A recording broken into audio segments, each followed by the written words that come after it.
हम लोग हमेशा से सुनते आए हैं, बशीर बद्र की एक गजल है, कभी तो आसमां से चांद उतरे जाम हो जाए, तुम्हारे नाम की एक खूबसूरत शाम हो जाए।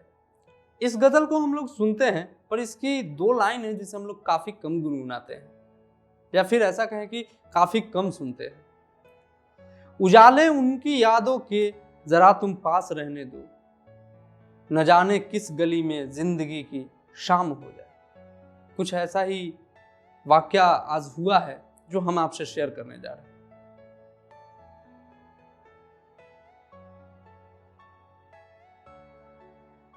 नमस्ते, रजनीकांत सिंह नाम हमारा और आप देख रहे हैं राजनीति चौक। लालू प्रसाद यादव अपने बेबाक अंदाज में कहते हैं कि ब्रह्म बाबा जो है वो गजब है, उन पर काम का भूत सवार रहता है एकदम से, सरकारी अफसरों के नाक में एकदम से दम करके रख देते हैं। राजनीति चौक पर आज बात अपने लोगों के बीच आदर रूपी ब्रह्म बाबा के नाम से प्रसिद्ध रघुवंश प्रसाद सिंह की, लेकिन उससे पहले हमारी पूरी राजनीति चौक की टीम की ओर से रघुवंश बाबू को श्रद्धांजलि। एक कमी जो राजनीतिक गलियारों में आपके जाने से हो गई है वो कभी पूरी नहीं की जा सकी। रघुवंश बाबू, सादर नमन आपको। देखने वालों को बता दें कि आज पूर्व केंद्रीय मंत्री रह चुके रघुवंश प्रसाद सिंह ने दिल्ली के एम्स में अंतिम सांस ली। उनके व्यक्तित्व पे अगर बात करें तो बिहार में सन 1974 के छात्र आंदोलन में सक्रियता ने उन्हें खास पहचान दी। अपने राजनीतिक जीवन में विचार राम मनोहर लोहिया से लिए तो कर्म और संघर्ष की ताकत उन्हें कर्पूरी ठाकुर से मिली। गांव घर के लोगों से मिलने जुलने या बात कही के जो हाव भाव या तौर तरीके कर्पूरी जी में दिखते थे, उन सभी चीजों के अक्स नजर आते थे रघुवंश बाबू में। इस कारण ऊंची जाति के होते हुए भी गांवों में दलित, पिछड़े और बेहद गरीब लोगों के बीच उनकी गहरी पैठ संभव हो गई। वो जिनका नाम लेते ही सही मायने में एक विशिष्ट व्यक्तित्व वाली छवि उभर आए, जिनको देखकर हर बार यही अनुभव किया गया कि ऊपर से देहाती दिखने वाला यह व्यक्ति अंदर से बहुत ही ज्ञान समृद्ध और सामाजिक ऐतिहासिक विषयों का गहन जानकार है। साइंस ग्रेजुएट और गणित में मास्टर डिग्री वाले शैक्षणिक योग्यता के साथ साथ राजनीतिक गुणों से युक्त इस व्यक्ति विशेष की बात कर रहे हैं हम। राजनीतिक गलियारों में हर रोज हलचलें तेज होती है, मगर कुछ दिन पहले एक पत्र ने कुल 32 वर्षों की दोस्ती को खत्म करने के कगार पर ला खड़ा किया है। हाल ही में खूब चर्चा हुई, लालू यादव के बड़े बेटे ने अपनी योग्यता व क्षमता से बढ़कर बोल दिया। हालांकि गलती का एहसास हुआ तो माफी व चाचा का संबोधन भी दिया। राजनीति में एक चीज की कमी जो मुझे व्यक्तिगत तौर पर दिखती है वो ये कि बुजुर्गों का सम्मान करना चाहिए हमेशा। इतिहास में जॉर्ज फर्नांडिस के साथ जो हुआ उसके हम सब साक्षी रहे। खैर, बात इतने पर ही नहीं रुकी और रघुवंश प्रसाद सिंह ने दिल्ली के एम्स में बिस्तर से चिट्ठी लिखकर अपना इस्तीफा भेज दिया, लेकिन लालू यादव ने उन्हें खारिज करते हुए लिखा कि आप कहीं नहीं जा रहे। उनको जानने वाले ये कहते हैं कि सिर्फ पोशाक में ही नहीं बल्कि बोल व्यवहार में भी रघुवंश बाबू की सादगी देखी जा सकती है। वे अपने लोगों के बीच अपने स्वभाव से ही सच्चे जनप्रतिनिधि लगते हैं।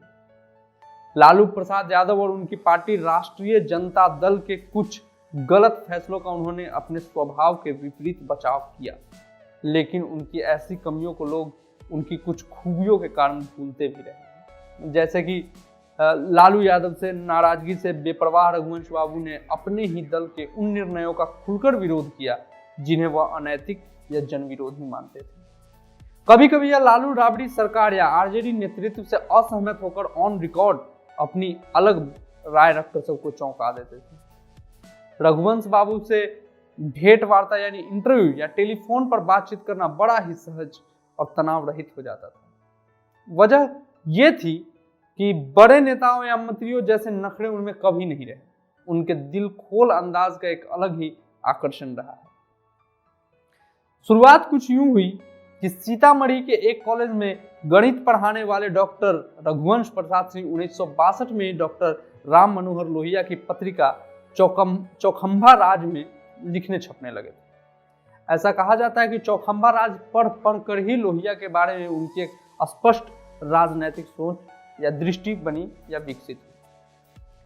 उसी समय बिहार के समाजवादी धारा के एक जमीनी नेता कर्पूरी ठाकुर ने भी रघुवंश प्रसाद सिंह में जनप्रतिनिधि वाले नजरिए की एक झलक देखी और कालांतर में उन्हें अपने साथ जोड़ लिया।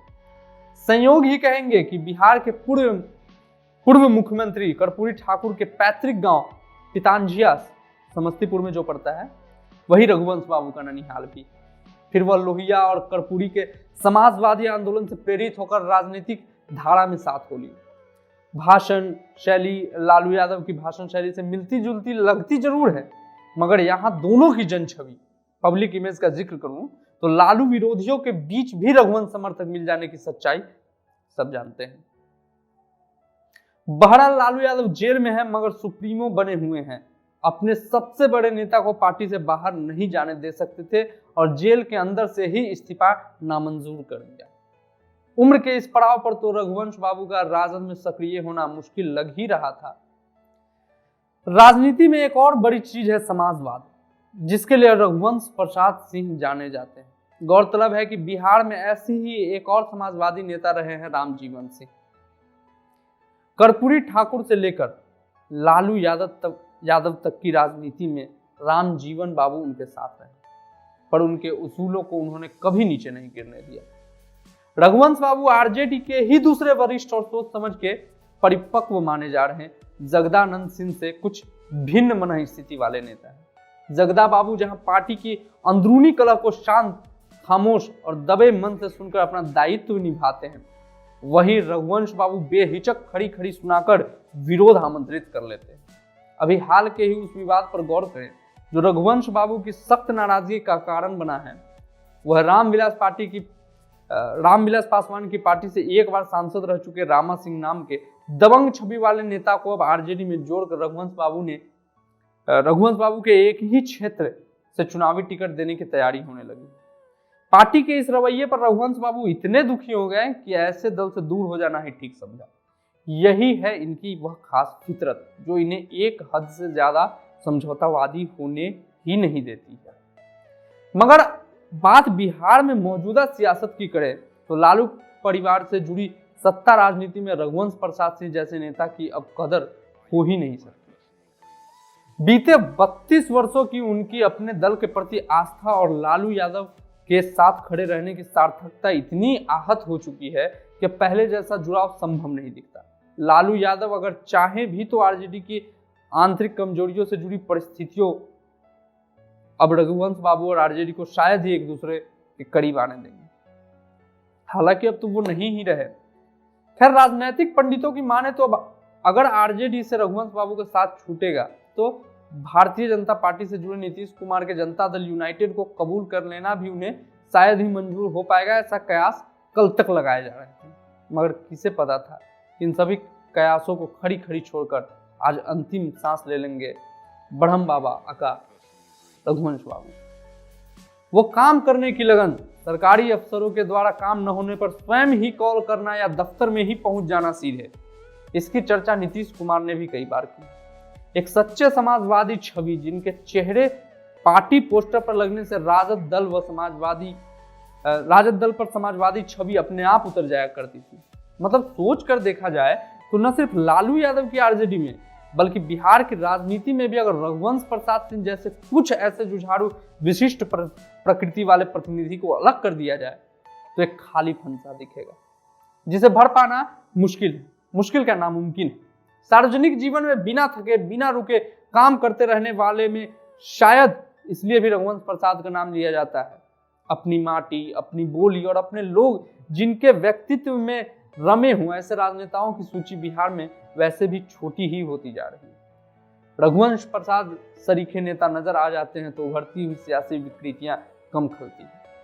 यह खास एपिसोड हमारी टीम की ओर से एक तरह का तर्पण है रघुवंश बाबू के लिए। अपने जमीनी स्तर की राजनीति की सदा ही अपने चाहने वालों के दिल में रहेंगे रघुवंश बाबू। पूरी राजनीति चौक टीम उन्हें पुनः नमन करती है।